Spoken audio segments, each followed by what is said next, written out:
The Birth Circle podcast features experts in all the nuanced areas of pregnancy, birth, and postpartum with the aim of helping women make the choices that will keep them safe, healthy, and empowered. We respect all birth choices and believe in supporting informed consent and evidence-based practices. Nothing said on this podcast should be taken as medical advice. You should always seek the advice of a competent professional for your care. Welcome to the Birth Circle podcast.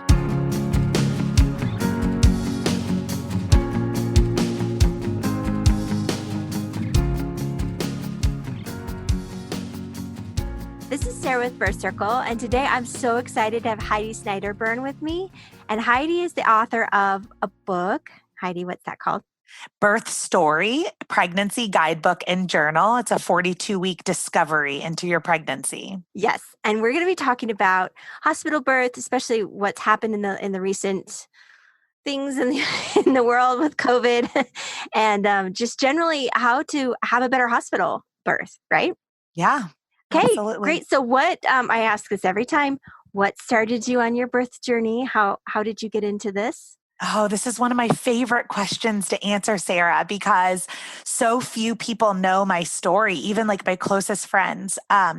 When I was 12 years old, I came home from school one day, got off the bus, and my mom was miscarrying one of my siblings at 17 weeks along on the bathroom floor. I didn't even know she was pregnant.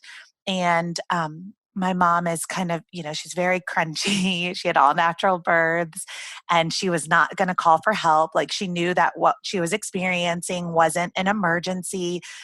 So as a young child, 12 years old, seeing kind of like your mom in labor and in pain and a lot of blood and things like that, she was just very calm and, let me know like, not to panic, and we didn't need to call the doctor and what was happening, but that she just wanted me to sit with her and be with her while she mourned the loss of this child. I get emotional when I tell this story. And together we buried my sibling in the backyard. And so that was sort of like the first seed, I think, that was planted in birth work. I believe that being a birth worker is a calling. I believe it's something that you can try to fly away from for as long as possible, but it will keep coming to find you. Oh, isn't that the truth? You can run and try and hide. But Yes. So I tried really hard. I actually, in high school, I was just ridden with dreams of pregnancy. I always feel like I have some sort of like, I don't know if you call it like prophecy or something, but like I could always sense that my friends or family members were pregnant long before they ever told anyone. I just have this like sixth sense about pregnancy and lots of dreams, and I just couldn't get away from them.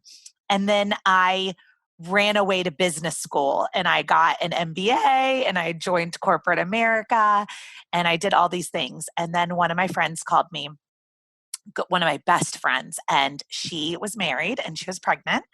And we had been roommates and I never knew this about her, but she said, Heidi, I had a baby when I was 16. She's actually from Utah. She's Mormon. And she had gotten pregnant and she had chosen life and had, proclaimed that her body was a vessel to parenthood for the adopting parents. And she gave her son up for adoption when she was 16 years old. So she had already been through labor and delivery. I didn't know this. And this is like one of my best friends. Wow. And so she called me when she was married and pregnant and getting ready to have her second baby, but her husband also didn't know. And she said, I need to tell you this story and I need you to be with me and I need your massages and your comforting touch. And I said, 100%, I'm all in. And so I went to be with her at her birth and it was magical. I mean, she just knew exactly what to do. And so, and I kept her secret and I kept her protected. So it was my first time in like an advocacy role and I didn't even know I was advocating. But I gave her massages and, did burn like some oils and some sage and just did all these wonderful things. And when I left the hospital after 24 hours of labor, I was filled with energy. I mean, I was just like it was like someone sprinkled fairy dust all over me and was like, you drank from the fountain of youth. Yeah. It was amazing. It was like the best high I've ever had. And my sister, who is like a little on the crunchy side too, proclaims, "You were her doula." And I was like, what is a doula? Like there's a what word for is the this? amazingness I just did. Yeah. No? And I like dial up AOL. This is like back then. I dial up man, AOL. I didn't even hear the word doula until like I'd had 2.5 babies. So yeah. Oh my goodness. So I typed in DULA. Yeah. So for anyone listening, that is not how you spell doula, so DOULA. So I typed in DULA, and my sister actually shipped me the book, the Doula book. And it was this amazing book. And I thought, oh my God, I have to do this thing. And so that set off, those two unique experiences really set the course for me on birth work. I still fought it for a long time, and I did like part-time doula work, because you have babies of your own, right? I do. So but it's kind of hard to do this while you're having babies. Well, I was a doula for, my oldest is just turned 6. So I was a doula for 10 years before I got pregnant myself. Oh, but I would say the first couple of years when they were like still nursing, and when you're pregnant and you're nursing, it is very hard to do doula work, which is a conversation, Sarah, that we've had a little bit on with birth workers coming in and out of the community. And that's one of the reasons too, is it's very hard to be on call when you're a mom and nursing. It's really hard. Yeah. I could have a whole podcast on pumping. I know, just pumping while doulaing. Well, I was a wedding filmmaker for 12 years, and I used to have my station set up in the car. I could pump, like I'd be like, okay, when are you cutting the cake? Okay, when are you doing the dance? Okay, run out and pump. Yeah, no, I get it. Yeah, it was very difficult. So that's what started my journey into birth work. And like I said, it's one of my favorite stories to tell. And here I am 16 years later from that first moment of helping, 16 years from the second story I told you. I wish I was only 20 something years old still. Yeah. But yeah, and so I work in Charlotte, North Carolina. I'm mostly a hospital-based doula. I do attend a home birth, once a month or something, once every other month. But yeah, mostly a hospital-based doula, and that's really my lane. And I'm super passionate about advocacy in the hospital. And so tell us about the laws in North Carolina. How are they? Do you have? Because I know in Utah we have basically anything goes. You can have home, hospital, birth center. Everything's legal. What are the laws like in North Carolina? Yeah. Okay. And so I don't want to get myself in trouble on like quoting the law. So this is just going to like, disclaimer of like, I'm not an attorney. I'm just like loosely applying my knowledge. Yes. So in North Carolina, from what my understanding is, this term illegal gets tossed around a lot with home birth. From my understanding, it's not technically illegal for you to have a home birth. Right. Anyone can have their baby at home. You can. Yeah. What's technically illegal is the difference between a certified nurse midwife and a certified professional midwife attending a birth at home without an overseeing obstetrician. Got it. So we have a lot of certified professional midwives, which are trained in a different track, no less educated, but just trained in a different track than maybe even coming from another state too. Yes, exactly. But different than the certified nurse midwife, where someone may have gone to become an RN first and then gone on to to become a nurse midwife. And so in our state, not all cities, but most of the cities, the certified nurse midwives work under the obstetricians with the big hospital systems.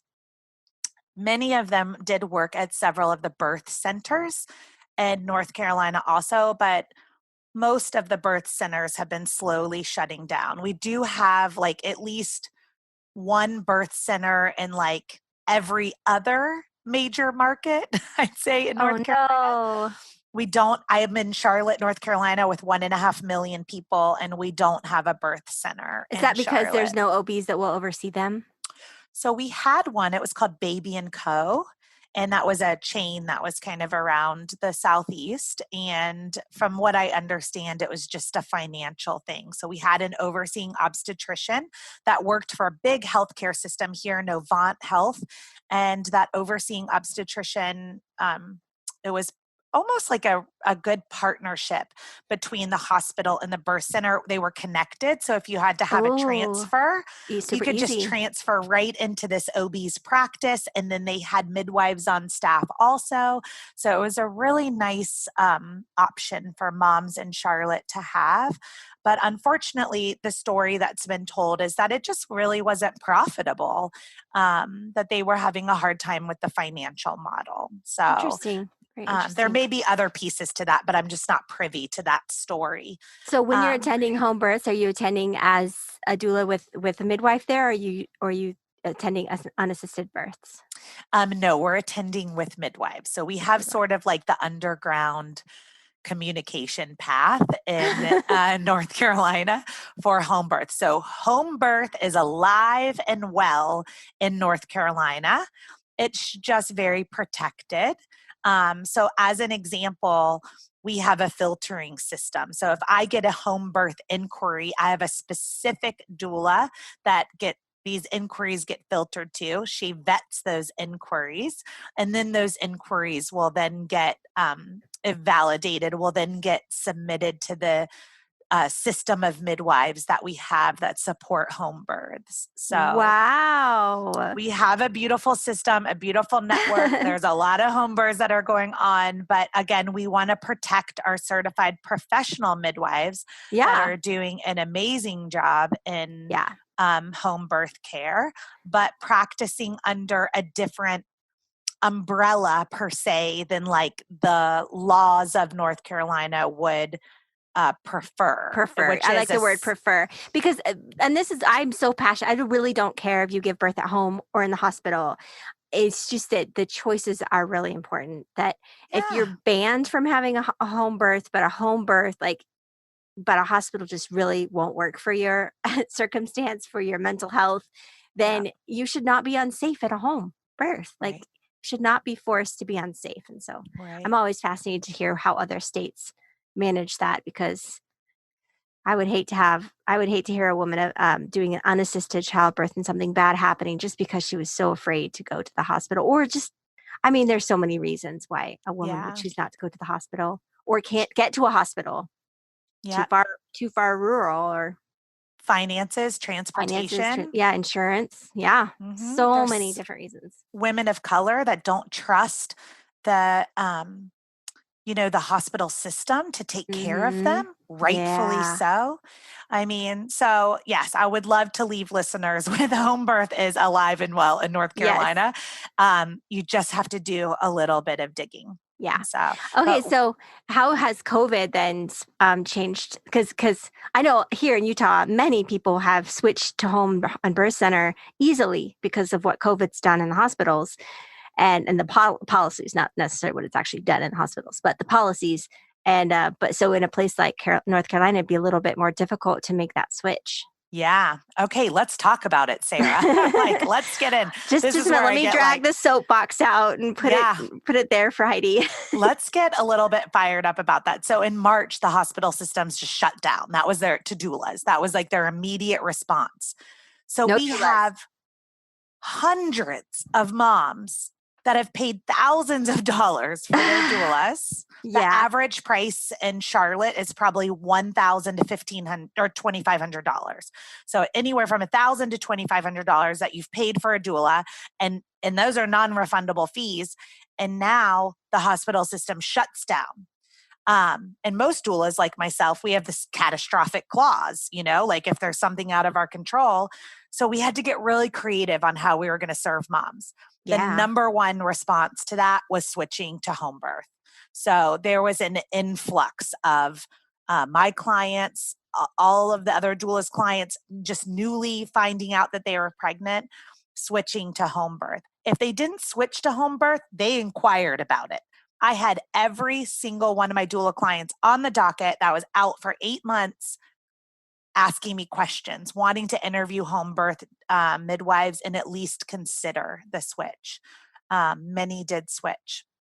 So immediately they just kind of shut everything down and we switched to virtual doula services. And I would love to say that like I'm really good at virtual dueling. I mean, my first 7 in a row preferred to have an unmedicated birth, and we labored at home for a long time. So that was a big change. It was like, well, we're not going to the hospital at 411 or 511. Like we're going to the hospital at 211, you know? Like What's 211, 511? Okay, so that's when your contractions are 5 minutes apart, lasting for a minute. That's been going on for an hour. The hospital will tell you 511.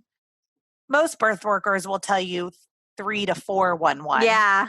And in COVID, we're like, you're through transition. Maybe you're not pushy yet, but those contractions it's that are like quiet before the storm, and you beat it to the high and we're like, to the let's hospital. go. Like right before you need to push, like, let's go.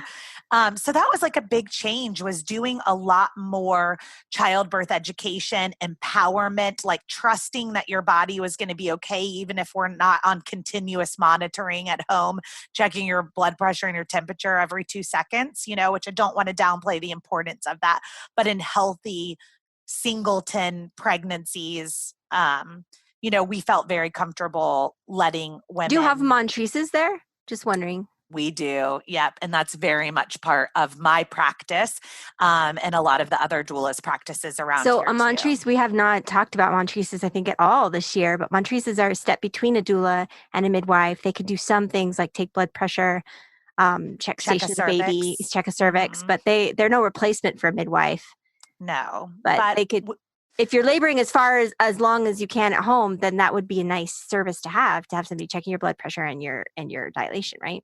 Yeah, it was something that we implemented immediately, was really having immediately having, because we want to know if you're 3 or 4 centimeters, or, you know, if you've been laboring for a long time, and if we need to go sooner, you know. So we had a couple of situations where the question mark went over my head. Like, she's kind of been in labor for a really long time, and I'm wondering if now this is prodromal labor instead of active labor.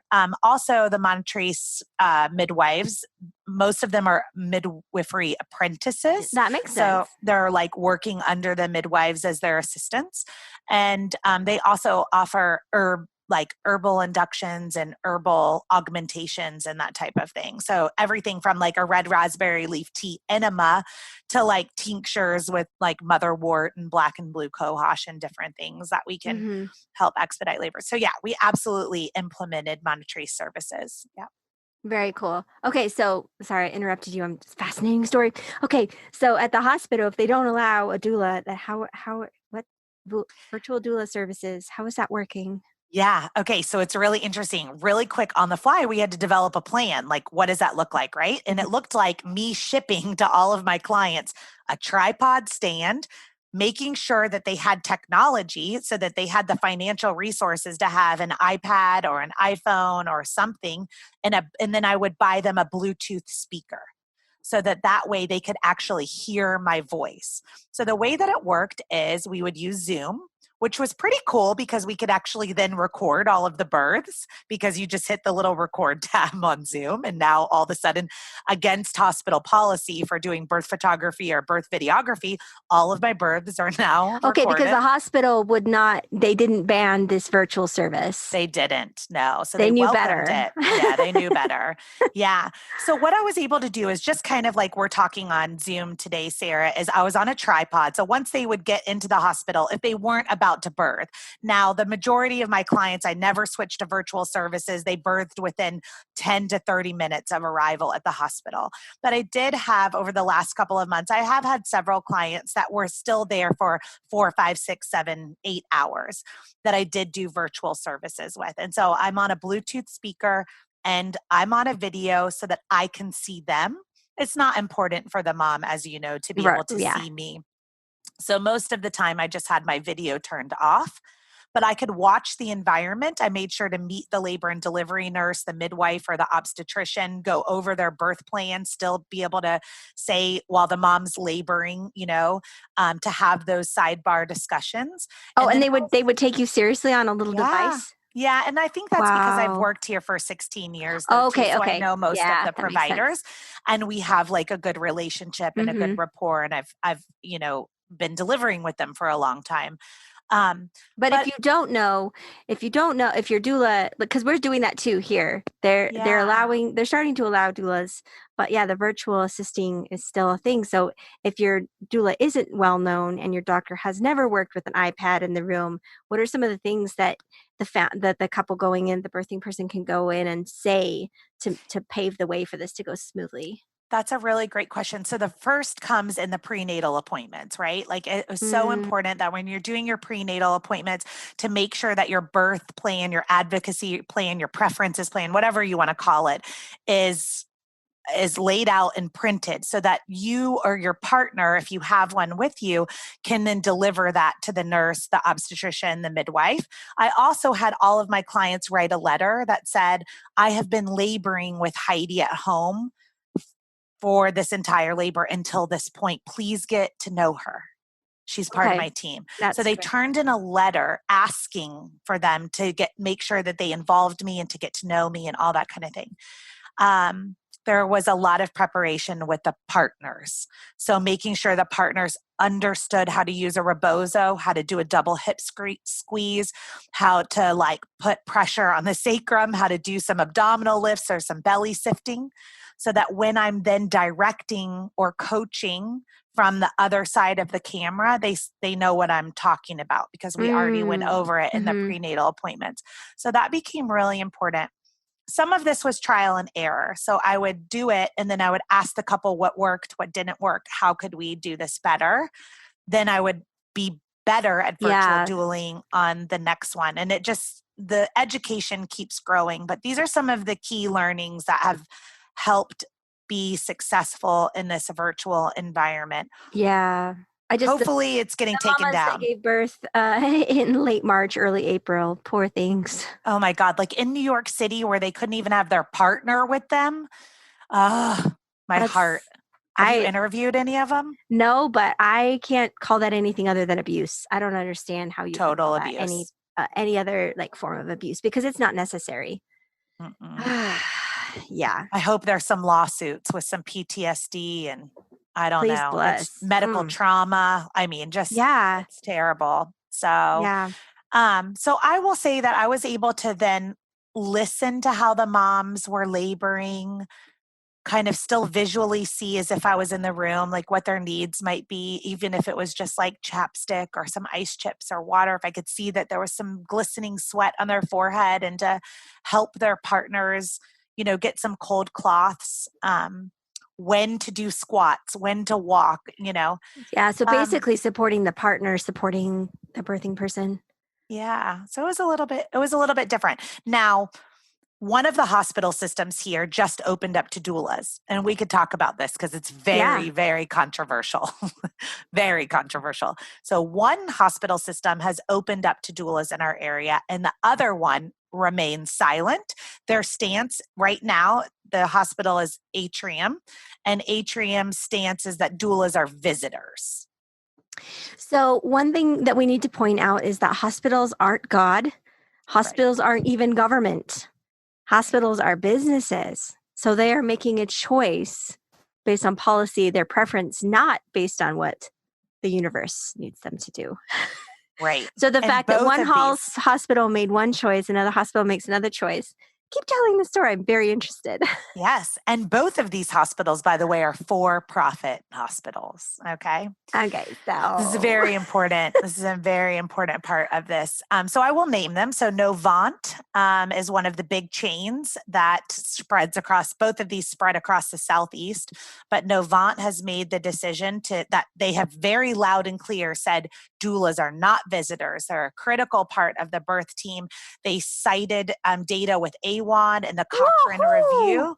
Yep. And the Cochrane Review to say that moms have better outcomes with continuous labor support. It is clinically proven over and over again. So we were really proud of this decision. But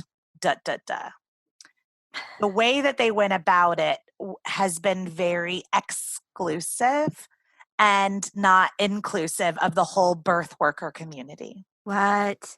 they didn't know what to do with us, right? So they have what's called a vendor credentialing system through a company called VendorMate.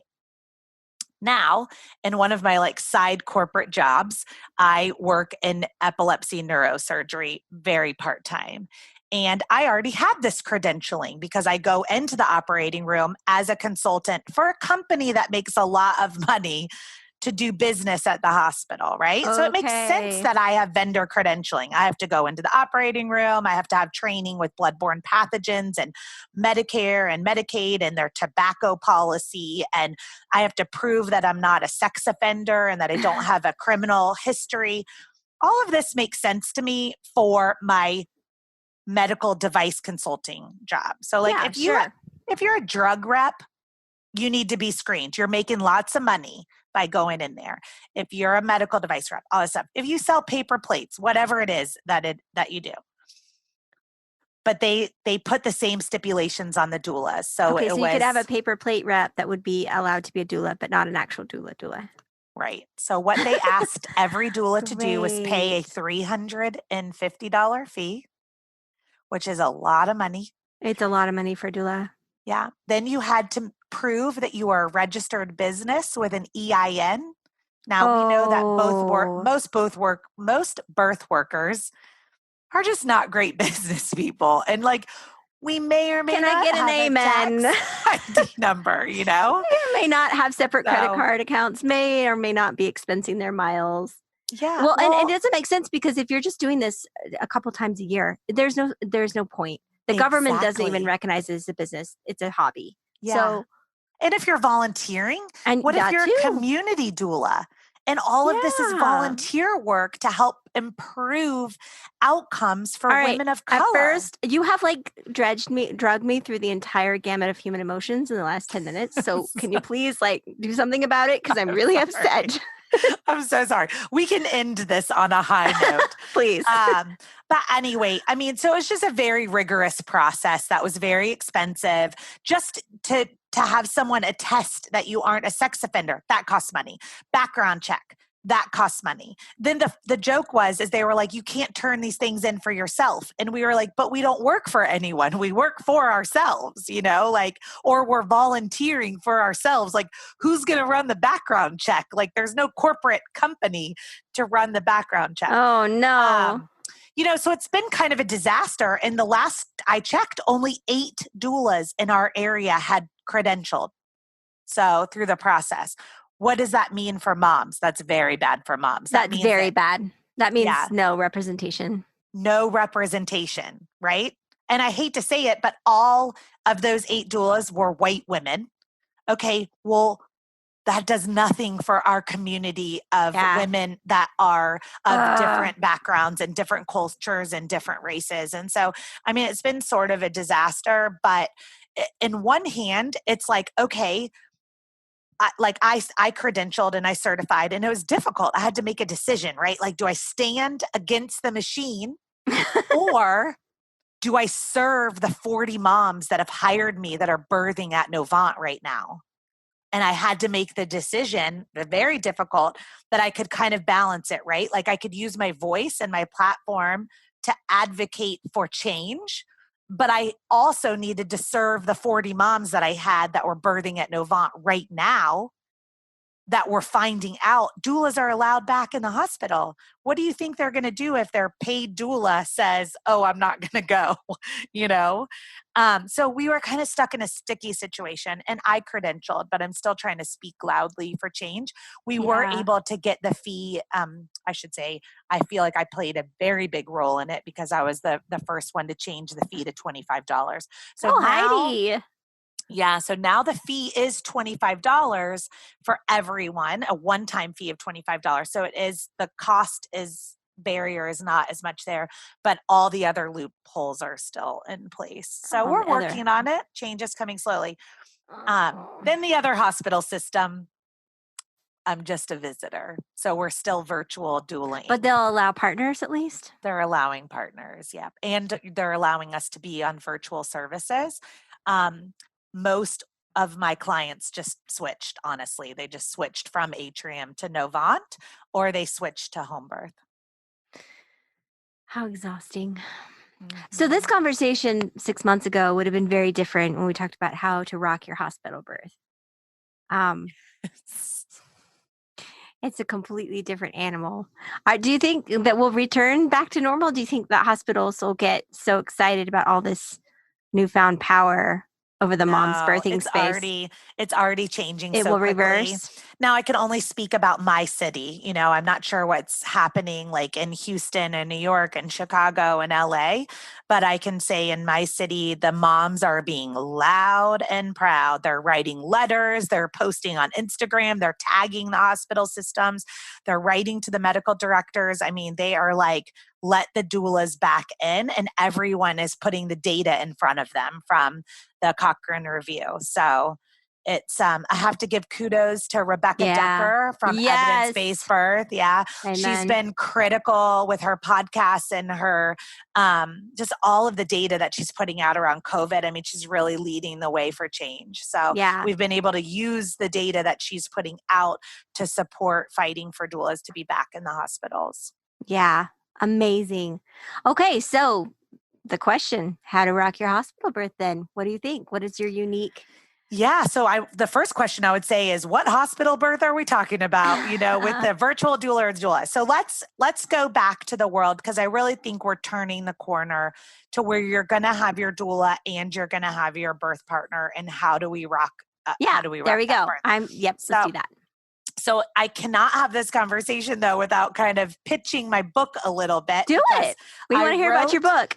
Yeah. So I wrote a book directly about this. And so the book is Birth Story, and then it's Pregnancy Guidebook and Journal. And the tagline is a 42-week discovery into your pregnancy. It's available on Amazon and also at birthstory.com. But over my 16 years of being a doula, Sarah, my clients that were birthing at the hospital, there was just like this unmet need, right? I had the same conversation over and over again. They're like, Heidi, I can get these amazing books, Ein Amazed Guide to Childbirth, right?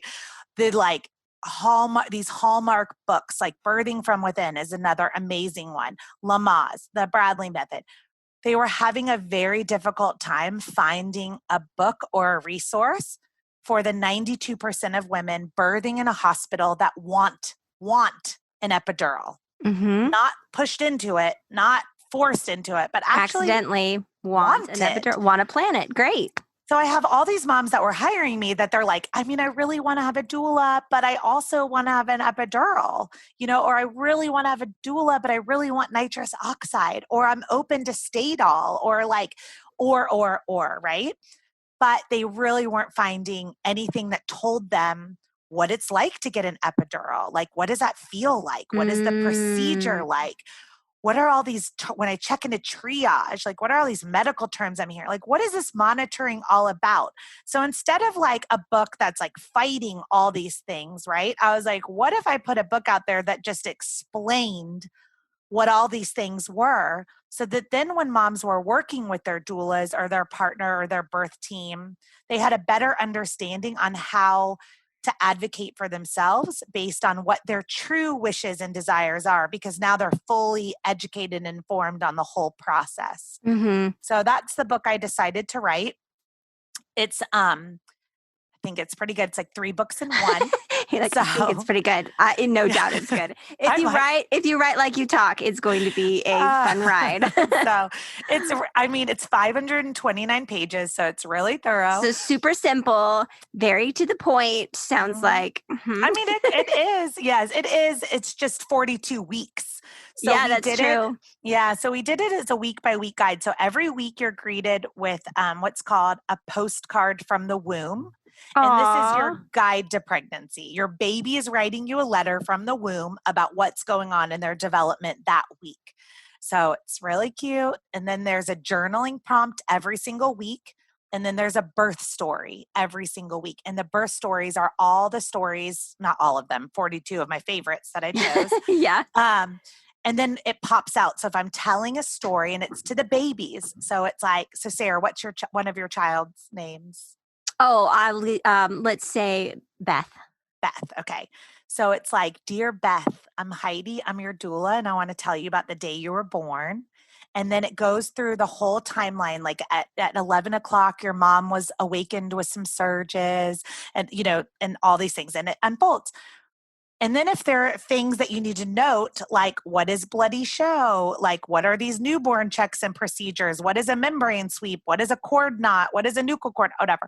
All of these important terms are pop-outs in the book for education through storytelling. So that's kind of the platform. So when we go back to your original question of like, how do we prepare for a hospital birth?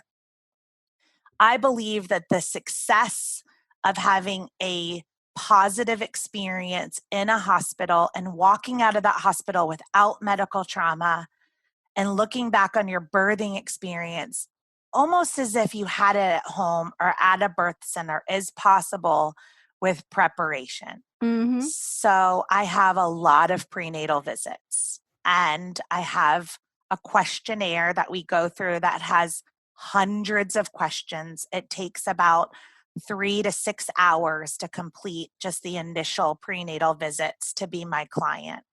And so I think it's really key to be able to like have somebody walk you through every decision that you have to make from the moment you walk through the hospital door to going to the nurse's station, to going to triage, if your hospital even has triage.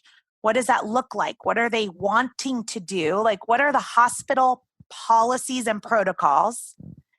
And then giving the mom the power to say, no one can do anything to your body without your permission. So here's what the hospital would like to do. Let me tell you the pros, the cons, the whys behind all of those decisions. But then, mom, you choose what feels right for your body. Now we know that they want to take your blood and they want to do an IV port and they want to monitor you. Well, there's all different types of monitoring. We have to use our voice to ask for different types of monitoring, like a portable monitor or a waterproof monitor or out of the bed monitoring, So I think when I talk to new parents, especially, or I have 2 types of clients, new parents and parents that had a traumatic first birth. They didn't use a doula. They felt like they got taken advantage of. Something happened in their birth at the hospital and they will not let that happen to them again. So they've hired a doula to really like advocate and teach them, what they need to know to have a voice. Many of my clients are surprised that they don't have to have any cervical checks. And most of my clients don't have any cervical checks, but like preparing for that in advance. Here's what the hospital wants to do. Here are their policies. Here's what we're going to do. And we're going to put it in a legally binding document called a birth plan. And we're going to turn it in so that if anything goes against that birth plan, they are now at fault because they've got a legally binding document in there. Is the birth plan legally binding, or is it the way that you submit it? It is legally binding, and I actually have been called to the witness stand, and the birth plan was used. So it is. So absolutely. How do you make that? Because I've heard hospitals just kind of laugh at it, but if you're talking about if you file it, and it's within reason too, right? Like birth is unpredictable, so you can't like sue your doctor if you needed an emergency C-section and your birth plan talked about for the partner catching the baby. You can't sue the doctor based on that. No. Right. So what parts of the birth plan can you actually like fight for? Well, I would I'm not a lawyer, but I would say from Yeah. what I've experienced, I mean, you can pretty much fight for anything that detours from your birth plan if it isn't, if the mom and baby are healthy. Uh-huh. So you could say you chose to you chose to intervene when everything was healthy and I ended up with a C-section. So now you're on the hook. Yeah. Or here's another example. I told you I didn't want any vaginal exams. My baby was completely healthy on that monitor. So was I. I was progressing naturally with my signs and symptoms, and you forced your hand inside me. Yeah. Right? Yeah.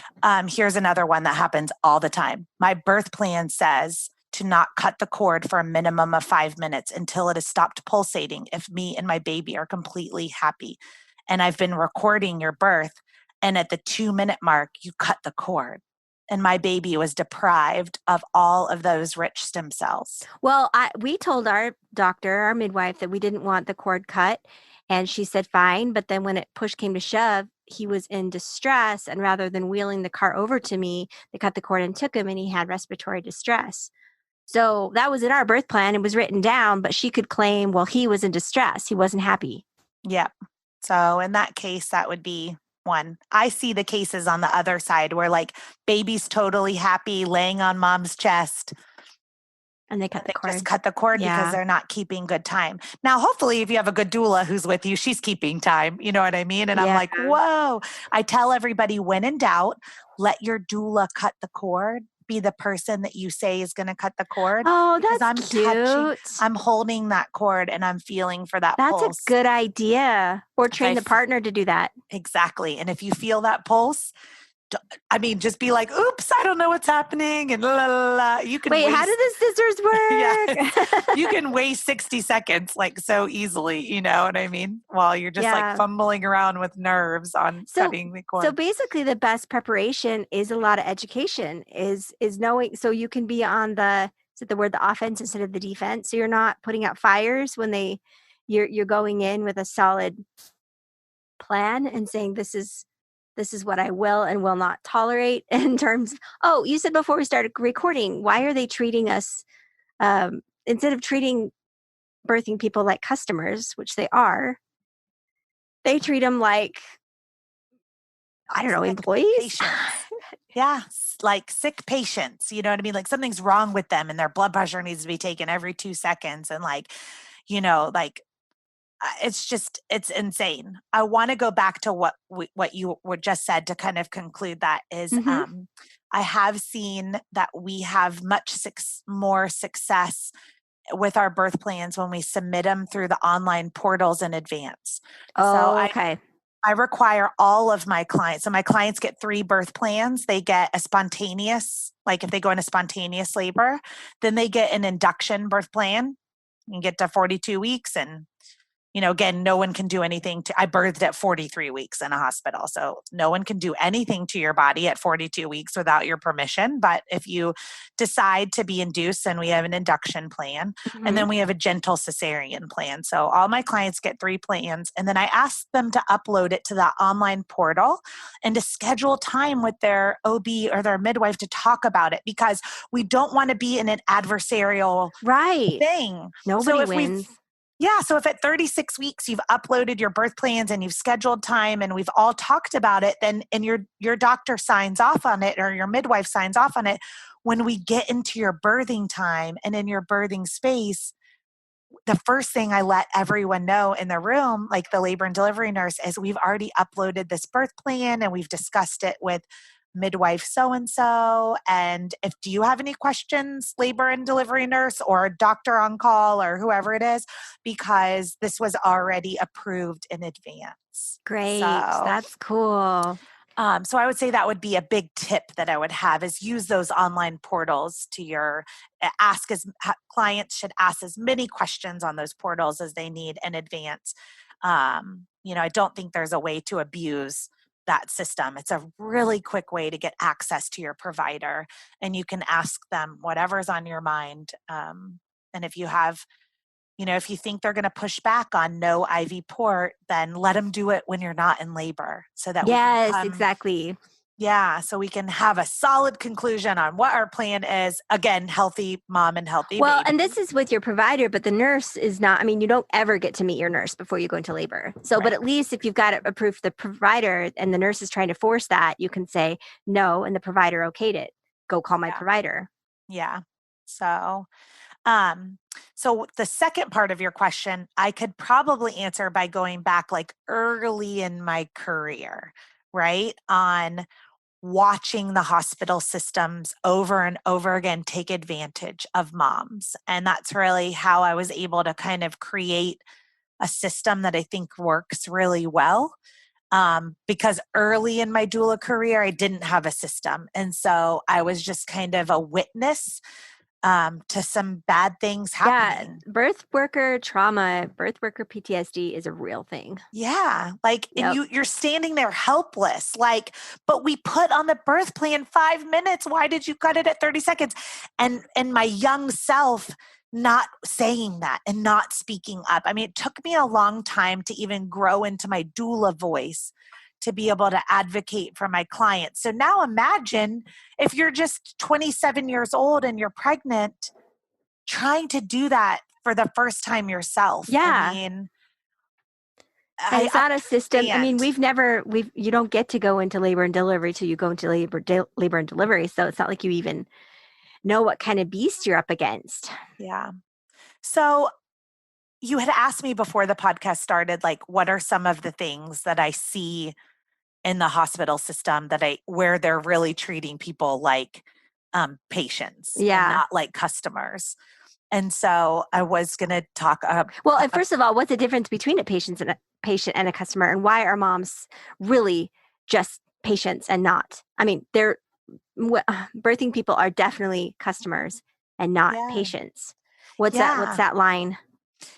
So I think when you have private hospitals, and especially and I'm speaking right now to moms coming in with private insurance, even Medicaid, right? I'm not talking about an uninsured mom who's not probably paying for their birth. Right. But a Medicaid mom can go pretty much anywhere. So she's still a customer. Yeah. So our Medicaid moms, I have moms that are on Medicare that have different disabilities and commercial insurance. So pretty much every birthing mom that's just not completely uninsured, which in North Carolina, you shouldn't be uninsured. You should have some people that help you qualify for Medicaid. But again, that's a podcast for another day.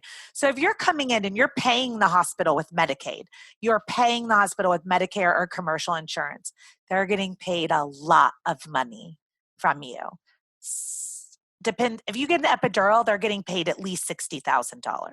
If you have a cesarean section, $80,000, $100,000. If you just come in and you have an unmedicated birth, a lobby birth, they're still probably getting, $20,000. I am shocked when I always ask my clients to look at their bills afterwards, especially my C-section moms or my belly birth moms. I'm like, let me look at that. I want to see how much that anesthesia costs, how much all of that costs. They're getting a lot of money. And so as we know, the more interventions and the more you're able to, have a code that you put in or track with your electronic medical records for your quality measures, right? They have all these markers, and 90% of patients have to have X, Y, or Z to meet their quality measures. That's a great question to ask your provider if you want to get kind of aggressive or push back is, what are your quality measures for birth? What is your bonus? What are you getting paid to do that's different than what's on my birth plan? Right? Because I want to know where I'm coming from and where you're coming from, right? And if you have a good provider, they'll open up and they'll tell you what their quality measures are. They're in their EMR system, right? So I've had a couple of providers over the years that have printed them for me, but they change every year, and they usually follow, even the commercial insurance follows Medicare and Medicaid also for those reimbursements, which is all of this to say is it comes down to money and finances, right? And so the person gets lost in the conversation, in the experience, right? So do I think it's important to check on your baby? Yes. Do I think it's important to check your blood pressure, your temperature? Yes. But it is not important to lay on your back with your feet in stirrups, where we know that the pelvis is not as open as it could be, where we know that you're more at risk of having a cesarean section by laying on your back. Why can't you labor in the tub after your water has broken, but you'll do an internal exam after the water is broken when they're GBS positive and just shoving all that bacteria up in there? I mean, I don't know.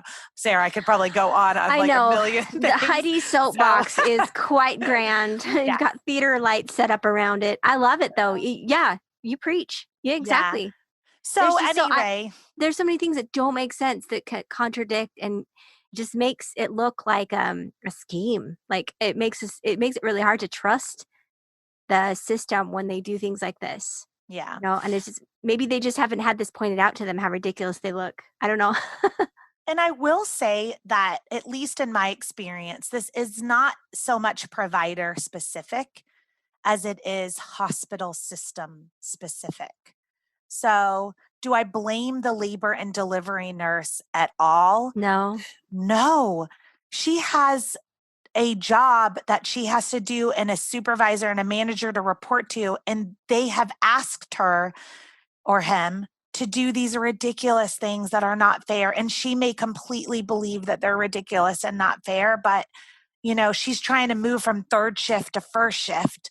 And if she doesn't perform perfectly, she's going to be on third shift for a long time. And she wants to be at home at night with her kids. Like, I don't blame the people. Yeah, I don't either.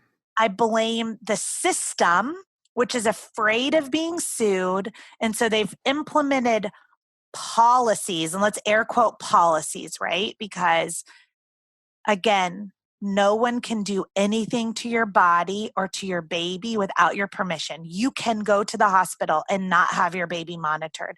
You can go to the hospital and push your baby out in a bathtub. You can go to the hospital and not have a cervical exam.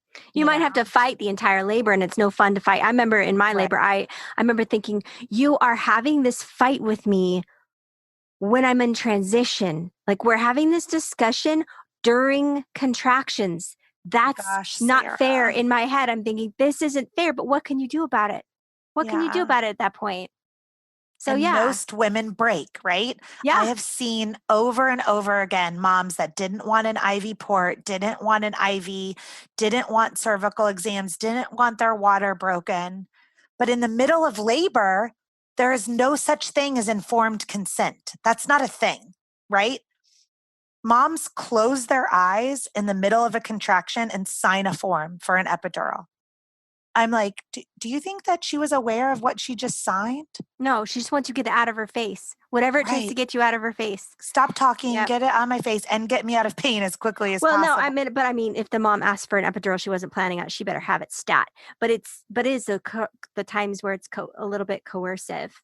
Yeah. And so I have so many moms afterwards that are like, sad. Like, I didn't want that, but I didn't feel like fighting about it. You just cannot fight. Right. I fought that one time. Because I had been on PIT, the legal maximum dose of PIT, and I wasn't moving anything. And they said, well, we can either unhook you and call this a failed induction, send you home, the baby might die, or we could break your water. But I knew he was posterior, and I didn't want to birth him posterior like his brother had been born. So it's like, no, give me another hour.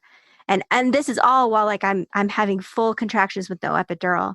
And I'm like, just come on. I mean, and I remember I hired a doula, and this is not probably the best way you should hire a doula, but it's the first time I'd heard the word doula. And I knew she was birthy. She was my birth instructor. And I said, will you come be my doula? And she's like, I can't stand watching women get abused. So as long as you promise you won't get abused in front of me, I'll be your doula. That's what kept me safer in that birth. And what kind of stand? I'm there preventing my doula from being traumatized because that's a promise I made to her. That's a little twisted in and of itself as well, right? Yep. Yeah. So I remember thinking, it's a harsh reality. I can't embarrass myself in front of this doula. She promised she'd only come to my birth if I wasn't a wuss. I mean, come on. Yeah. I mean, I'm grateful for the experience. I'm grateful for what she did. Like, I have no problems with like how it all happened, but the fact that it was even allowed to happen that way is just a little... It's icky. Yeah. Yeah. It's really, really icky. So all of this to be said, let's spin it back on a positive. Oh, for sure. That these things will not happen to you if you're listening to this podcast, because once you know you can't unknow. Unknow. Yep. Right? Can't unknow. So now you know you need to be prepared. Now you know you need to choose a great doula and a good birth team and maybe choose a home birth or a birth center birth. But if you are birthing in a hospital, you need to make sure that you have a lot of prenatal preparation. You need to read the books. You need to listen to the podcasts. You need to consult with some of your birthy friends that have gone through it. You need to hear positive and uplifting stories. And then you need to prepare birth plans that go through, find out what all those hospital policies are and procedures, find out what they want to do, and then meet them in the middle or tell them F you for all of it. I don't know. Figure out what's right for your body and write it down. And then make sure everyone on your team knows what the advocacy plan is, because chances are you're going to be completely healthy and so is your baby. Yeah, because for sure. Birth is not an emergency. Yeah. You know? Yeah. And picking the right provider too. I mean, yeah. I love how you take a forceful stance, like pay attention, but enjoy the experience. Pay attention, pick the right provider, and then let it unfold. Like you don't have to, if you're prepared and you've picked a good provider and your partner has your back, really, there's not anything you can't tackle, no matter like how surprising the birth turns. You plan on a home birth under the lights, the Christmas lights, and you end up with a C-section, and you can rock that if you've done your preparation and if your partner has your back, and Yeah. So that's the positive of it all, right? Yes, exactly. Not to scare you all with this, but listen. Yes, we want to leave you with, you can have a beautiful birth experience in a hospital when you're prepared and you have the right team. Yep. Awesome. Even in the middle of COVID. Even in the middle of COVID, yes. Okay, so really quick, tell everybody where they can find you again, where they can find you, find your book, all the things about what you do. Yeah, so I'm Heidi Snyderburn, and on Instagram and Facebook, you can find me at Birth Story Podcast. And my website is birthstory.com. And you can buy my book at birthstory.com. And then also you can purchase the book on Amazon. And depending, Sarah, when this podcast episode is coming out, I've just finished the audiobook. So within the next couple of weeks, I would say if you're listening to this podcast anytime after September 15th of 2020, then the audiobook would be available on Audible. And are you reading the audiobook? I did, yeah. You're so fun to listen to. So. I did. I read the whole thing. It took weeks to record. I have such admiration now. For yourself? No, for all the people that how there's authors that I have people that follow authors because they love their, not authors, listen to me, readers. Voiceovers. They love their voice. And I'm like, it is a skill. It is a skill I don't have, but I just did it. Did you have enunciation training to make it? No? Oh my gosh. And here's a joke. I'm going to tell you this too. So I had a couple of my friends be beta listeners, and the first, one calls 5 minutes after she gets it. And she's like, you do know the difference between perennial and perineal, right? And I was like, I said, what did I say? And she said, you said perennial massage. And I was like, oh my God. So I had to re-record it. Every year on the mark, we have a perennial massage. Yes, every year. Every year you get that massage done. Well, I'll listen to recordings of myself and I'll flat out leave out words. So listeners, if you hear me just flat out leave a word out, just know that I'm aware of that. And I don't know what it happens in my brain because just complete words gone. That is part of Sarah. So yes. Sarah, will you be on my podcast too? Yes. Tell one of your birth stories. You hooked me with a little bit of the story you told, and now I'm already on fire. I'm right. So I would like to hear your full birth story, and I'd love for you to share it. Yeah. Thank you. Thank you so much for joining us today. I've learned a lot, and I know very fun episode to listen to. I'm sure this. Well, thank you for having me. Thank I appreciate it, Sarah. See ya.